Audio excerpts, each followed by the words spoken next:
Hey everybody, this is Dr. Wheeler Pulliam coming at you.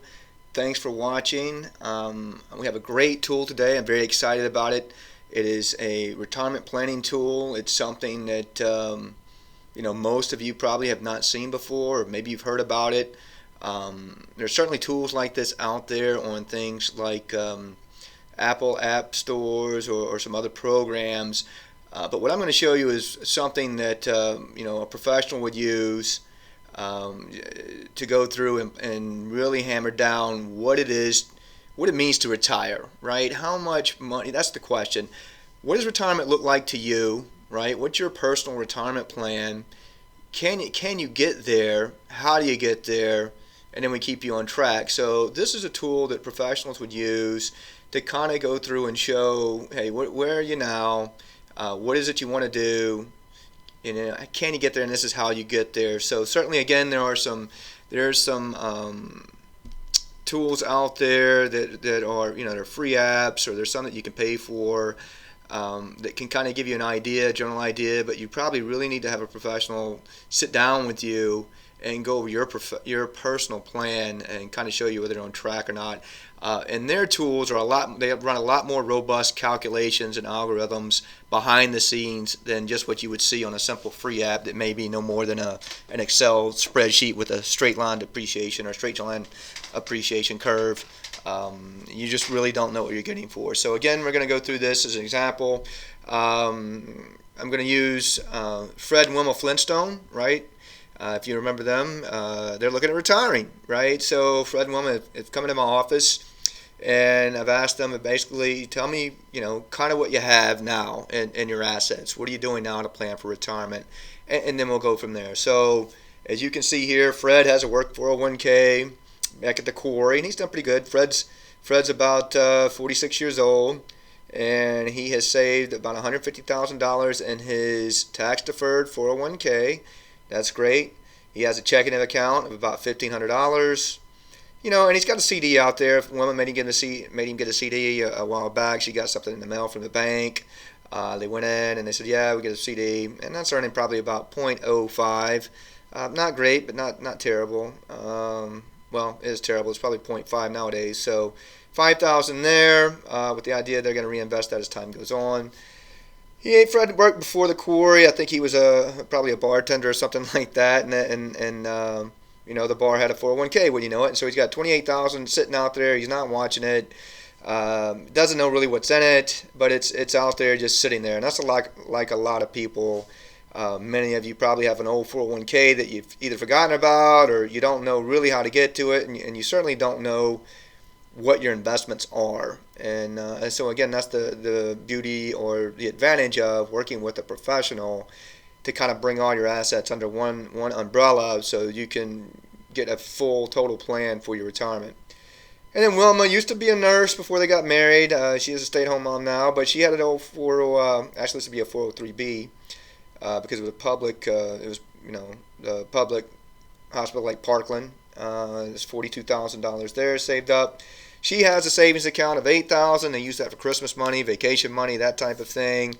And then she also has a checking account of $1,200. So now we close that, and let's see, we go back here. Now we come to this screen, and this is just kind of some general information. Again, we're preparing for their retirement. And again, Fred makes about $75,000 a year. Wilma has a part-time job. She sells some trinkets and things, some bake sales goods. Again, her full-time job, for those of you who know it out there, is a stay-at-home mom. That is a full-time job, but she does sell stuff on the side and brings in about $15,000 to help out. And then you ask when they want to retire. So they both want the generic age of 65. That's a nice number everybody has in their head nowadays. That's when Social Security kind of kicks in. So everybody kind of has that goal, like many of you out there. Fred and Wilma want to kind of retire at 65. And here's a question I get a lot. How much did they spend in after-tax spending? After-tax means it's already been taxed. You will be getting taxed when you're older and retired. Your taxes don't stop just because you retired. What do they want to spend a year? And roughly, this number here, Wilma and Fred came to, and we go through a process to kind of get to that. But for this discussion, Typically what I tell people is take what your bills are today, what you spend in groceries, your bills, all of that stuff that you do now, and then just take 90%, 10% less, and that's probably what you're going to spend in retirement. And people get shocked by that. Oh, I'll have my house paid off, or I'm not going to eat out as much, or I'm just going to be a hermit in the home and only come out during Groundhog's Day. But it doesn't work that way. You tend to want to do when you're older. You tend to want to do what you did when you were younger. You don't really want to slow down, and I can't blame you. I'm not going to want to slow down, and I want to have a good full retirement. So what I tell people, to be safe and more realistic, take about 90% of what you do now, or what you spend now rather, and that's a good goal for retirement. So I hope that helps. Doesn't necessarily mean that's a rule, but that is a good way to measure. If you don't have an idea of what retirement's supposed to look like, that's a good way to guess. And then certainly we can go through in more detail if you want and really drill that down. But for now, Wilma and Fred, they say when they spend $60,000 a year, which is roughly about $5,000 a month in spending when they're retired. So then we look at what are the assets they're putting towards that retirement now. And you kind of saw that from the previous screen. That's taxable as this checking and savings account, right? That's what they have. Now, let's be honest, that's going to be fluid money coming and going, but that's the running balance they have. So they have $5,000 towards their retirement there. They're really not doing anything tax-free, and we can talk about more later what that is, but right now, tax-free are some, things like municipal bonds, Roth IRA, things where you're not paying taxes on that money as it grows. Then really here's what a lot of us do is tax deferred, our 401k. Wilma obviously doesn't have a 401k because that's kind of a side job, part-time job. Fred is taking advantage of his 401k at the quarry, and he's doing the 6% match, and the company matches 3% for the 6%. And that's pretty standard. And again, if you're not taking advantage of your company's 401k, if you don't know if they have one, I encourage you to reach out to your HR professional, and they'll tell you. And most companies, bigger companies, will match that to at least, half to a certain percentage. So in this case, it's pretty common that if you put in 6%, a company will match 3%. Again, that's not every company, but that's just a general rule of thumb. And so here the company is putting away $187. So that's, again, I like to say free money. If Fred puts in less than that, less than $375, then the company's going to put in less than $187, and you're just leaving money on the table. So a tip from me to you is if you are not maxing out your company 401k plan, maxing out meaning putting the maximum amount you can for the company to contribute, then you really need to start doing that before you think about it, investing anywhere further. But for now, Fred's taking full advantage, doing the maximum in his company. The company's matching $187. And that's good. So then we come down to their growth focus. Now, another thing that typically a professional will do is walk you through, or should do anyway, is walk you through a risk profile, which shows how comfortable you are with certain investments. Think of it like a roller coasters, or like roller coasters. If you're at Six Flags here in Dallas, do you like the Batman ride, or do you like the Titan, or are you more on the kiddie side of things where there's no loops and it just kind of goes a little bit up and down? So that's kind of where Fred and Wilma fall, is a little bit more aggressive. Well, I should say a little bit more aggressive. Yeah, a little bit more aggressive. Not very aggressive, but a little bit. And so they're shooting for a 6.2% return over the long run, right? Now, this doesn't mean every year they're going to get 6.2%. By no means. Some years it's going to be down. What it means is the portfolio that we put together for them should achieve close to 6.2% over the next 10, 20 years till their retirement. So if they're 46, we want to retire at 65. So over the next 20 years, we're shooting for their portfolio to grow at 6.2%. So, if you're less risky than that, then we would change that down to, 3.1 is just over inflation, maybe not even meeting inflation really. But those are for people who don't want to lose any money. Fred and Wilma kind of are not in that position. They need to make some more money to be able to retire. So we're a little more aggressive with them. All right, then we come down here, and we're going to go ahead and say that Social Security is going to be there. They're not getting it now, but this tool can calculate the Social Security benefit for both Wilma and Fred based on what they paid in so far and what their age is going to be and what they should pay between now and retirement, and kind of show them what that looks like. Now, certainly, we don't have to. I like to, with my clients, show them one with the Social Security benefit and then one without, because you never know. And it is kind of a question whether people under the age of 50 are going to have Social Security or not. So that would be up to you, but certainly your financial professional should be able to walk you through this. All right, now the next thing I'm going to do is hit the Save and Proceed button. So we have all the information put in, and now we're going to run a calculation to kind of see if Fred and Wilma are on track for their retirement. So let's see what comes up. Oh, there we go. So if you look here at this screen, if I can get it to come down. Right here, this shows a little bit of a shortfall. Now, this is more common than not for a lot of people. They don't have as much money as they thought, or won't have as much money as they thought they would in retirement. So what this is saying is based on what Fred and Wilma told me, that they want to retire at 65, both of them. They want to spend about $60,000 a year in their retirement. That they're going to be about 32.7% short of their retirement portfolio goals. It means that, well, if they just keep contributing to $375 a month to Fred's work with the company matching, they're only going to have about $859,000 when it's time for them to retire, and that's just not going to be enough. So then what do? Right now, a lot of people would freak out here. Oh, I won't be able to retire on time. Possibly. So that is a choice, but not necessarily. The good news is there are some things you can start doing now, or Fred rather can start doing now along with William, to get back on track. First of all, let's talk about that. Let's say Fred's like, I don't have any more money to save. I guess I'll just have to work longer. How much longer will I have to work? Well, let's see. We'll pump this up to 70. Go back to 71. There we go. 70.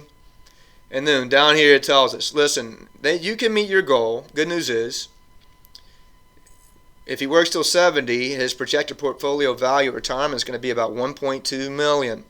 And that's going to be enough for them at that point. So then you have to Fred has to ask himself the question, do I just simply want to work another 5 years? Now think about that.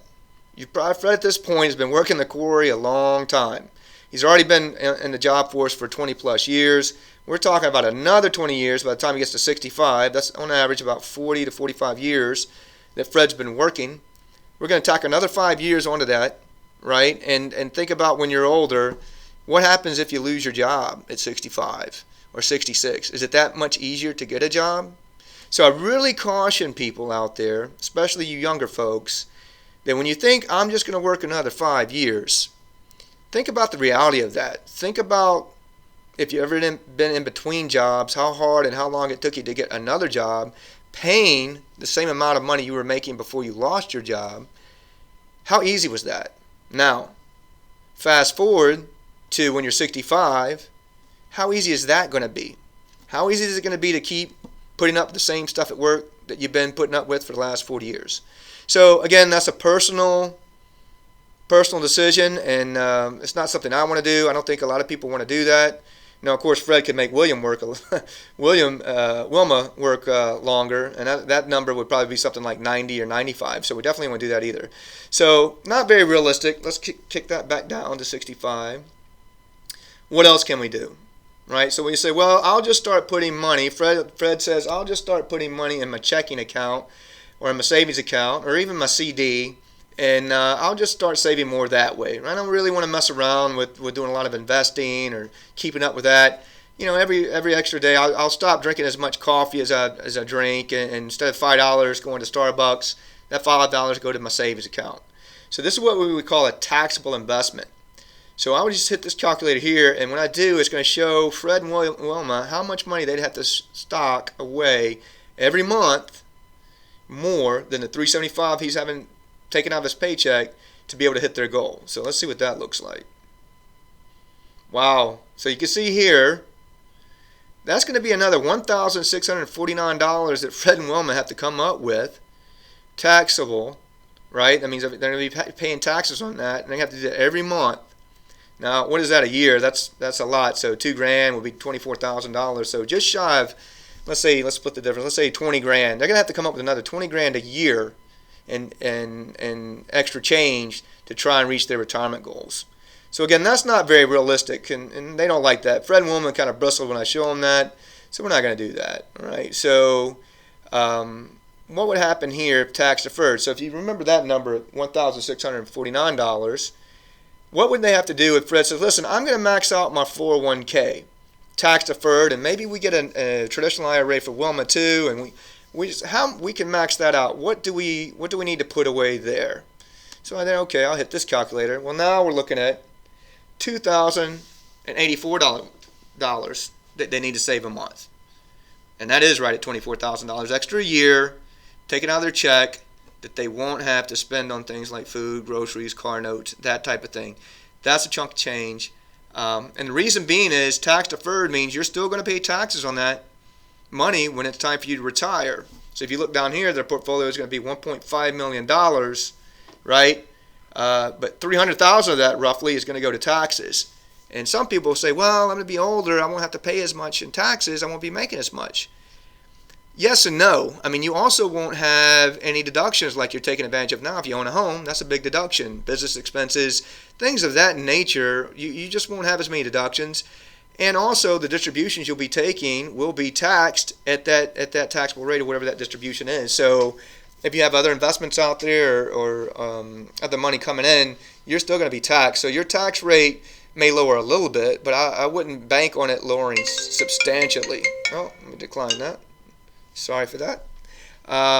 So where was I? Right. So it won't decrease substantially. So what we're going to do then is say, all right, let's just go back to the 375, and that should clear that. So all right, what about tax-free? Now, tax-free means this money that I put away, I'm not going to be taxed on when it's time for me to withdraw it. And this is where the thing like a Roth, the power of a Roth IRA comes in. And for those of you who don't know what a Roth IRA is, we won't get too much into it, but basically what it means is that you've been taxed on the money now, and you put it in a Roth IRA, and it's going to grow tax-free until you pull it out. And that money that you have at the end is going to be yours to spend. So if you put, let's say, $100 in a Roth IRA, it grows to $1,000. And you're looking at your account and it says $1,000, well, that $1,000 is going to be yours. They're not going to tax you on that $1,000 because you were already taxed on the original $100 when it went in. So, and there's other tax-free vehicles too, like municipal bonds, things of that nature. So let's see what we'd have to do there. So wow, look at that, $1,282. And this meets their goal again, $1.3 million. That's going to be roughly what they have now. Of course, they're going to be taxed on this a little bit from Fred's 401k. But a lot less in taxes, and again, just shows the power of tax-free money.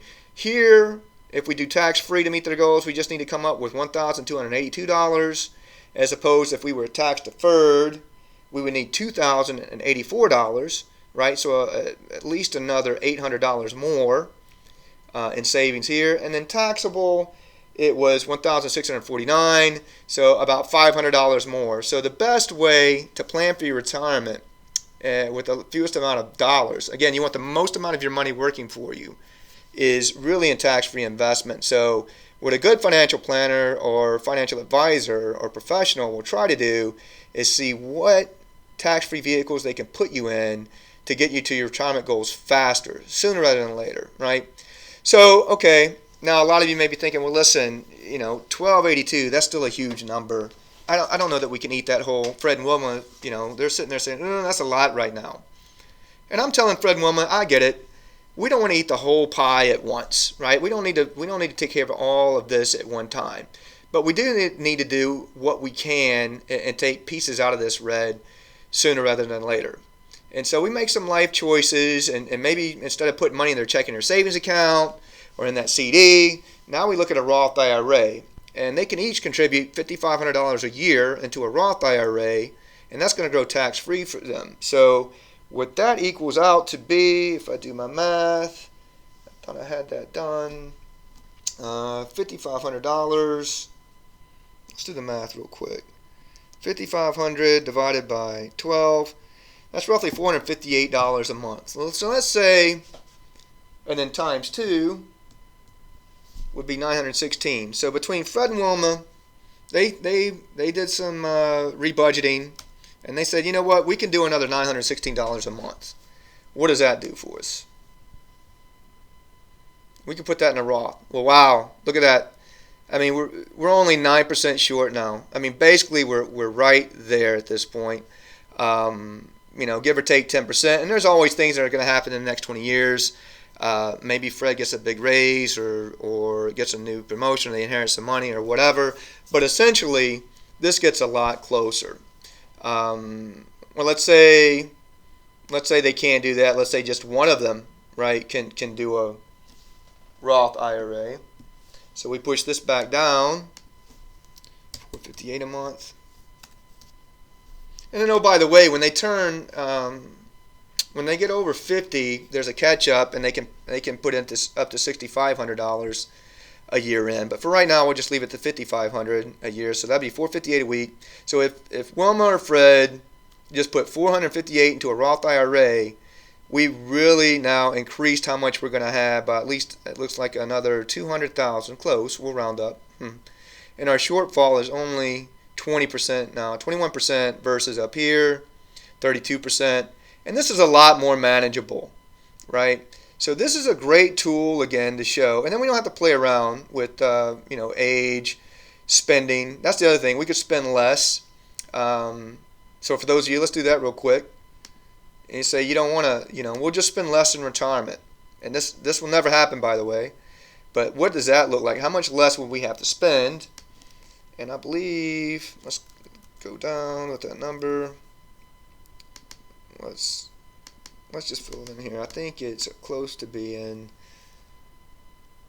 where is it? 46,300. So they can meet their goal, backing up, they can meet their goal if they want to spend less in retirement by about 15 grand less. But again, 15 grand a year, that's a little over $1,000 a month. And when you're 65, that's a lot of money. So again, we probably don't want to do that. We can play with this number a little bit if you want. But Fred and Wilma really, when they looked at that, like, we don't want to live that much cheaper. I mean, we're talking about having to move out of a house or downsize, and we just don't want to do that. So let's take that back out. Fred and Wilma said, we really like your, put this back in, sorry. We really like that Roth IRA account idea. Let's do that. So we pump that back in. We'll start with one for now. And then maybe Wilma gets another job, or her side job picks up, and then she'll start an IRA, a Roth IRA, and put some more in here, and they'll get going. So again, this just is a great tool that shows, it also runs 1,000, I didn't mention this, it runs 1,000 calculations of different market scenarios. So this is pretty spot on as to what they need to do to get to these goals. So if you haven't seen something like this, or don't have access to it, I encourage you to reach out to a local financial advisor or to me. I would be happy to run you through this. It's a great tool to at least, what is the power of knowing exactly what it takes to retire? If I asked 9 out of 10 people, do you know how much money you need to retire today based on what you want to do? I guarantee you they're going to say no. So ask yourself the same question right now. Do I know how much money I need to save in retirement? And if you can answer that question with 100% confidence, great for you. Keep on driving on. But if you can't, and you need help with that, pick up the phone and give me a call, and I'd be happy to walk you through this. So again, thank you for the time, and you guys have a good rest of the day. Take care.